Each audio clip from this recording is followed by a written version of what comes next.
उपेक्षा थी, दुर्लक्षता थी।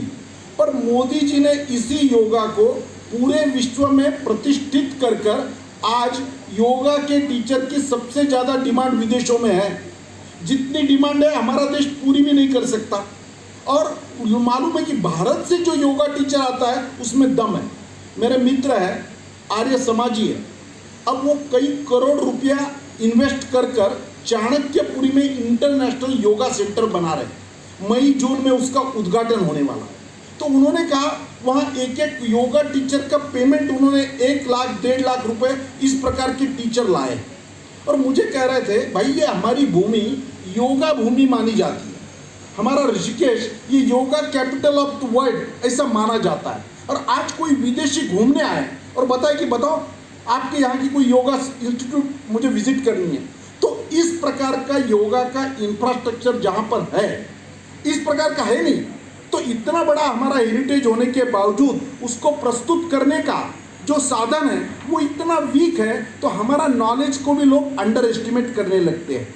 इसलिए मैंने ये सोचा कि पहले नंबर से योगा देश का इंटरनेशनल सेंटर कौन सा है जहाँ एम्बेसी वाले आ सकते हैं, विदेश वाले आ सकते हैं, इंटरनेशनल स्टडी वाले लोग आ सकते हैं, ऐसा योगा सेंटर मैं बनाऊंगा। इसकी प्रेरणा उनको इसी कार्यकाल में मिलती है और उसको प्रमोट किया जाता है, अप्रिशिएट किया जाता है। तो मैं देखता हूँ इस आयुष मंत्रालय की निर्मित मोदी सरकार के कारण हुई। इसमें नए नए डायमेंशन नया जोड़ने का काम हुआ। इसमें रिसर्च करने वाले को प्रमोट करने का काम भी इसी कार्यकाल में हुआ। रिसर्च तब होता है जब उसके लिए कोई खर्च करेगा। रिसर्च एंड डॉक्यूमेंटेशन में अभी बात आ रही थी कि हमने आज तक पेटेंट लिए नहीं। हमारे पास जो कलाएं थी सब अध्यात्म था, ये आयुर्वेद के विषय का जो ज्ञान था वो एक जनरेशन से दूसरे जनरेशन तक मौखिक रूप में परकोलेट होता था। उसको अधिकृत रूप से किताबों के माध्यम से परमानेंट आगे चलेगा, इस प्रकार का जिसका इंस्टीट्यूशनलाइजेशन संस्थात्मक परिवर्तन उसमें बाद में आया। और इसको इंटरनेशनल लेवल पे पेटेंट लेकर उसके अपनी मोनोपोली सिद्ध करना, ये एक नया टेक्निक उसमें डेवलप हो रहा है। हमारे देश ने ऐसा कभी सोचा ही नहीं था कि इसको सीमित करना है, इस पर हमारी मोनोपोली एस्टेब्लिश करनी है। नहीं, ये तो देश ऐसा था जो आएगा उसका स्वागत है, ये हमारा नॉलेज सबके लिए खुला है, हम जितना बांटेंगे उतना बढ़ेगा। ऐसा ही सोच हमारे देश की थी। ये पेटेंट ये नई टेक्नोलॉजी है, पर मुझे ऐसा लगता है कि कालोचित परिवर्तन जिस प्रक्रिया में होता है उसकी यूटिलिटी बढ़ते जाए। इसीलिए आयुर्वेद, वनस्पति, इस प्रकार के इलाज करने, पंचकर्म, इसका एक नया रूप आज मैं देख रहा हूँ। नई इंडस्ट्री देश में, इसके बारे में लोगों का आकर्षण बढ़ रहा है। और ध्यान में आता है कि कोई इलाज करने के बाद, कोई बीमार होने के बाद जो इलाज कर ठीक होना है, उसके पहले आदमी बीमार ही ना हो, इसका हमारे इस सब साइंसों में सोचा है। अभी हमारे आयुष मंत्रालय ने जो 5 पोर्टल्स और 4 ट्रेडिशनल मेडिसिन के मैगजीन्स उन्होंने एस्टेब्लिश किए हैं, इसमें यही बताया। पहला उसमें है clinical trial registry of India, जिसमें वर्ल्ड वाइड विजिबिलिटी हो हमारे नॉलेज की, इसलिए वो पोर्टल किया है। दूसरा है रिसर्च मैनेजमेंट इंफॉर्मेशन, इसमें RIMS नाम से वो दिया है कि हमारे ये एक किताबों तक, एक संस्था तक सीमित नहीं रखना है। तीसरा है इलेक्ट्रॉनिक मेडिकल हेरिटेज, ई-मेदा।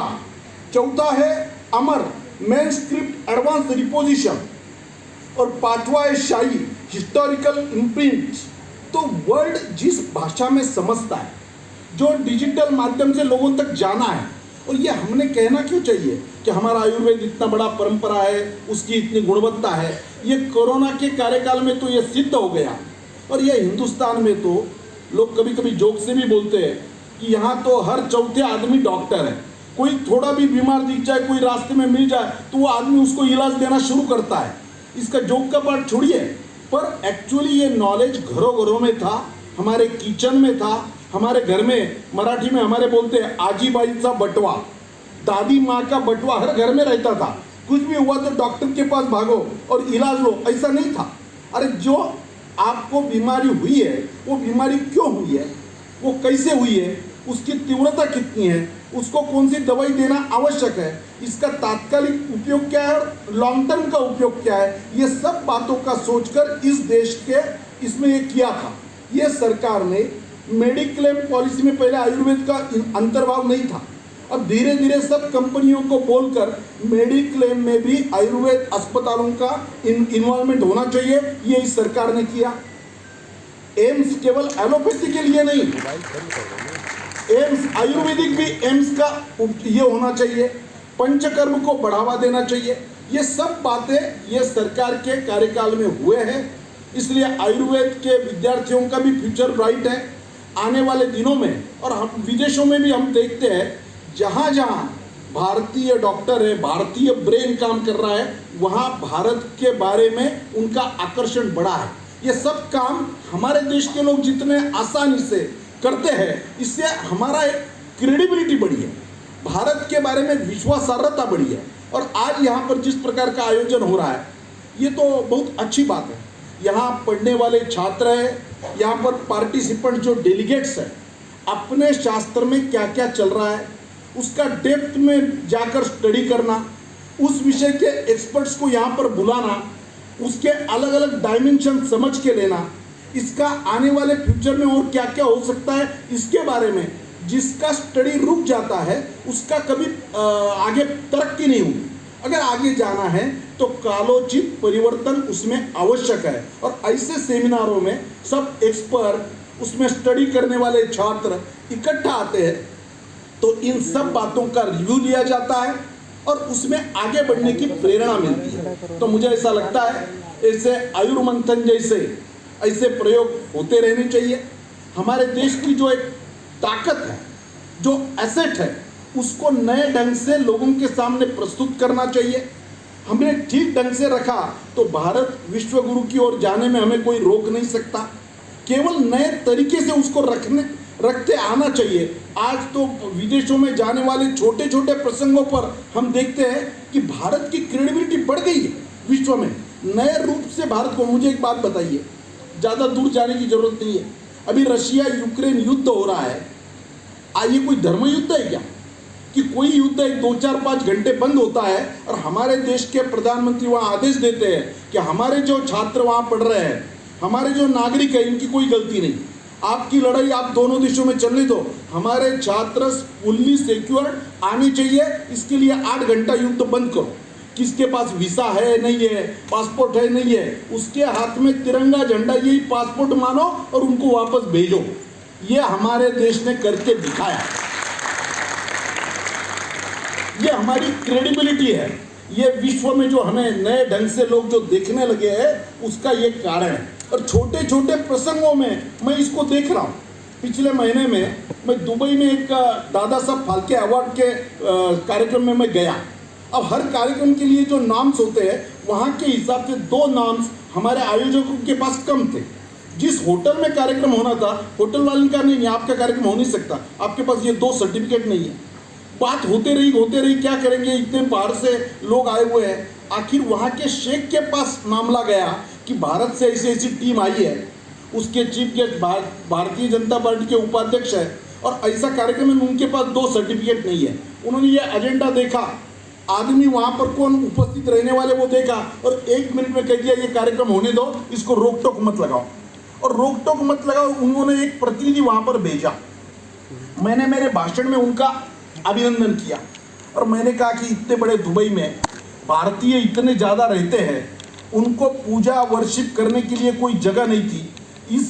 इन शेख के कार्यकाल में उन्होंने भारतीय मंदिर, हिंदुओं के मंदिर के लिए जगह दी है और वो मंदिर का काम शुरू हो रहा है। मैं उनको अभिनंदन करता हूँ, धन्यवाद करता हूँ।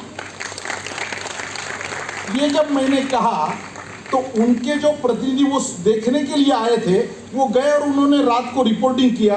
दूसरे दिन उनका मेरे को मैसेज आया, हम आपको प्रोटोकॉल दे रहे हैं, वो मंदिर का काम देखकर आप जाइए और आप भारत में जाकर जाएंगे तब बताइए कि ये हम कर रहे हैं। ये छोटे छोटे इंसिडेंट्स क्या बता रहे हैं, भारत की क्रेडिबिलिटी बढ़ रही है। और ये क्रेडिबिलिटी हमारे नॉलेज के कारण बढ़ रही है, हमारे असर्शन के कारण बढ़ रही है। हम अपनी बात ठीक ढंग से रख पा रहे हैं। इसके पहले जो कोई वैद्य उपचार करने वाला था, उसका जिस प्रकार का परफॉर्मेंस था, उसका जैसे रहन सहन था, जैसे बर्ताव वो पेशेंट के सामने आता था, तो इलाज लेने वाले को भी कॉन्फिडेंस नहीं रहता था और इलाज देने वाले में भी नहीं रहता था। अब ये नए जमाने में इसको एक नई डिग्निटी प्राप्त हुई है।